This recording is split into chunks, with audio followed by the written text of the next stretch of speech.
side so that I never feel alone again. They've always been. Eu estou aqui com a psicóloga e psicoterapeuta Anne Stirmer. É um prazer recebê-la aqui no programa Cá Entre Nós, que lançou ao final do ano passado o livro Infidelidade e Traição com um grupo de colegas. E eu gostaria até que a Anne começasse essa nossa conversa falando de como foi esse encontro e quem são essas pessoas que dividem com ela uma obra tão conceitual como essa. Tudo bem, Anne? Bem, Karina, é um prazer estar aqui com vocês. E, bom, esse livro ele é fruto de um grupo de estudos, né? É composto pelo Arnaldo Schuster, que é o nosso coordenador, a Suzana Chinazo, a Rúbia Vac e a Valderê Stime. Então nós estudamos há mais de 15 anos um autor, que é o Bion, e o Arnaldo é que nos coordena. E dentro desse nosso estudo nós começamos a levantar a ideia, então, né, de estudar a infidelidade. Então esse livro é fruto de uma discussão de quase 5 anos, né? Então, enfim, a gente foi entendendo que a infidelidade tem a ver com vários vértices, né? A gente, normalmente, no senso comum, a gente imagina que a infidelidade é só infidelidade amorosa, né? Mas nós fomos discutindo e vendo, então, que a infidelidade tem a ver no vértice social, político. Hoje em dia está bem em voga, né? Em qual... né, vai ser fiel a quê, ou a quem, ou a qual instituição, enfim, né? Então a gente foi vendo que ficou uma discussão bastante rica e nisso nós fomos, então, desenvolvendo o nosso livro.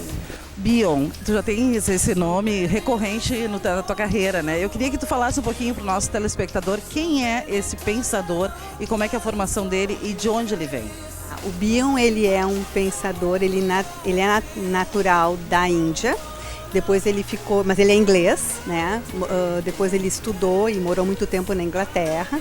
E ele é um dos pensadores da psicanálise. Então a gente poderia dizer que é Freud, Melanie Klein, Winnicott, Bion, são os pensadores que trouxeram ideias novas na psicanálise. Então realmente é um autor que eu gosto muito, que eu estudo há bastante tempo, né? Então ele traz, né, os diversos vértices. A partir de Freud, né, ele foi desenvolvendo outras questões na teoria dele, que são inovadoras, que a gente até já conversou numa outra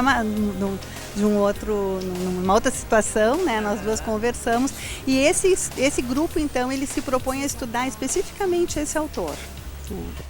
Na nossa literatura, a literatura mundial, na verdade, mas na nossa literatura, e como é citado aqui no livro e é usado como uma parte importante de um capítulo aqui, a gente tem muitas histórias de infidelidade dos nossos autores, né?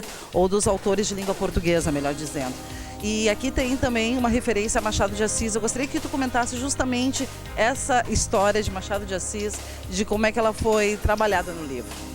Bom, nós resolvemos ler um livro do Domício Proença Filho, que fala da história, né, do que o Machado escreveu do Bentinho e da Capitu pelo vértice da Capitu, né?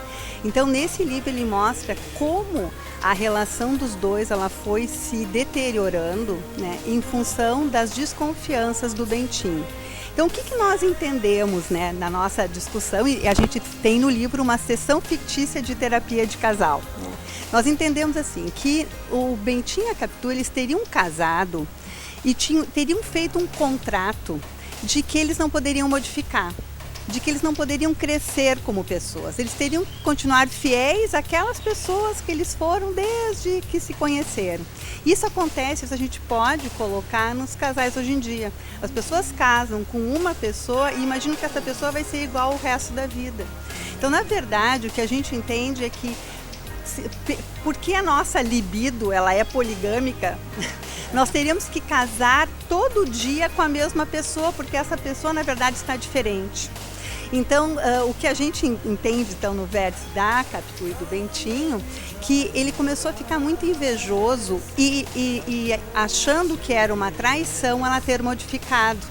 Ela querer crescer, ela querer ter outros desejos que não fossem os dele, né? Que muitas vezes os casais eles se juntam também, né? Com um pacto de que nós vamos ficar fusionados e temos que ter os mesmos desejos, ir para os mesmos lugares, ter as mesmas vontades. Isso, na verdade, ser fiel a esse desejo mata uma relação. Então a gente começou a discutir que, na verdade, a fidelidade em si ela é patológica.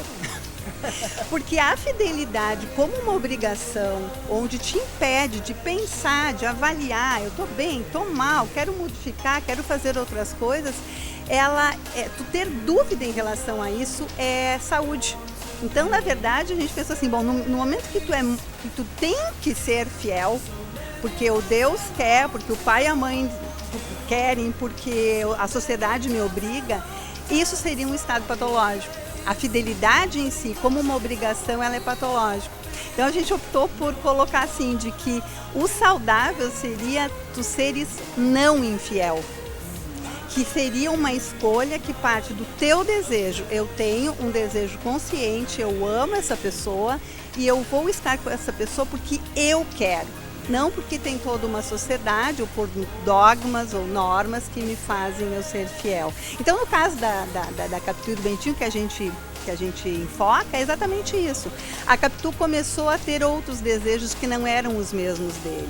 Eles começaram a se separar, mas ele sentiu isso como uma traição, uma infidelidade. Então, é uma questão bem... uma coisa para se discutir, né? Eu acho que traz uma ideia nova, então, assim, né, para o nosso tema. É verdade, uma ideia nova e também uma ideia que alguns autores já pegaram isso, né, e notaram também que realmente a obrigação é que é o problema, né? Criaram como uma obrigação a fidelidade, não uma obrigação, né? Tem que estar com a pessoa enquanto estiver a fim de estar, né? Outra coisa também que me remeteu também, a infidelidade, ela é, digamos assim, vou usar um termo, depois tu me corrige se eu estiver errado, mas ela é mais aceitável para o homem, ainda, culturalmente é mais aceitável. A mulher normalmente perdoa, né? Não é regra, mas normalmente perdoa. E já o homem normalmente não perdoa. Então eu gostaria que tu falasse também da questão cultural hoje, essa questão entre casais de infidelidade e traição. A gente tem que pensar que, de repente, também o ser humano ele é atravessado pela cultura e pelas tradições, né? Então, o que tu está dizendo é assim, né? De que, de repente, alguns homens, vamos pensar assim, recebem como tradição, inclusive da família, a questão da infidelidade, como se isso fosse algo normal, né? Isso é dos tempos. Nós temos um capítulo do livro que fala sobre o casamento, sobre o vértice jurídico, que as mulheres eram apedrejadas se fossem infiéis, né? Então, quer dizer, ainda hoje em dia, algumas mulheres são apedrejadas também, ou mortas, inclusive, né? Em certos países, ou até com alguma reação, né, de alguém que não tolera. Exato, né?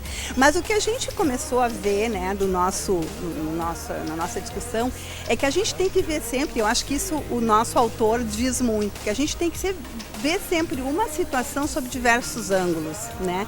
Então a gente teria que ver essa situação sobre o vértice do traidor e do traído.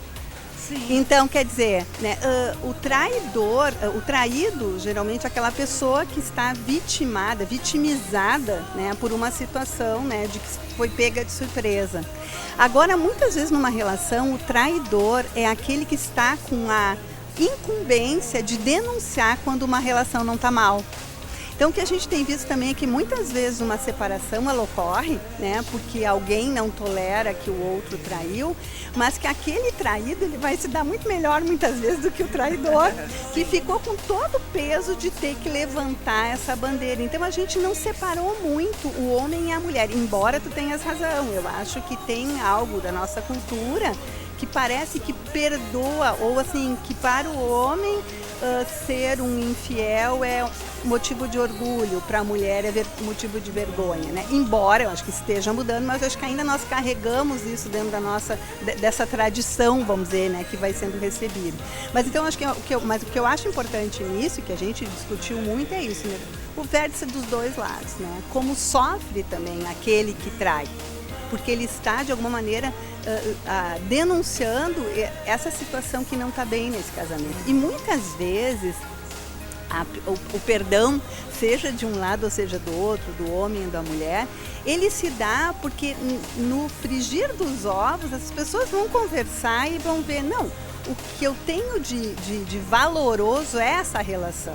Nós dois tivemos responsabilidade nisso que aconteceu. Então nós dois podemos retomar essa relação e nos dar bem, né? Casando todo dia de novo com a mesma pessoa. Seria mais ou menos isso que a gente pensa, né? Assim, né? E às vezes, como é uma denúncia de algo que não está bem na relação, às vezes o caminho é a separação, né? E que cada um vai ter que tolerar isso, né? Justamente, eu acho bem interessante também discutir isso, porque é uma questão em aberto, né? E eu fico então a dica também, eu quero dizer para vocês, a dica de que o livro Infidelidade e Traição, ele está correndo agora em divulgação ainda, né? Nós vamos citar aqui os nomes de todos os autores, né, que não puderam estar com a gente hoje, mas a Anne está aqui representando todos eles, a Anne Stürmer. Então eu vou dizer para vocês assim o seguinte, é Arnaldo Schuster, a Anne Stürmer, nossa amiga aqui, Rúbia Vac, Susana Salete, Raimundo Chinazzo, Valderez Figueira Timen. Esse é o time que escreveu esse livro e que é um livro bem interessante para a gente refletir, ler, refletir. Não é uma questão fechada absolutamente, né? Mas é uma questão a se refletir nessa sociedade moderna em todos os aspectos, inclusive político, né? Que a gente está vivendo. Então tá. Então o programa Cá Entre Nós fica por aqui e na semana que vem a gente volta com mais entrevistas exclusivas, especialmente para você. Até lá!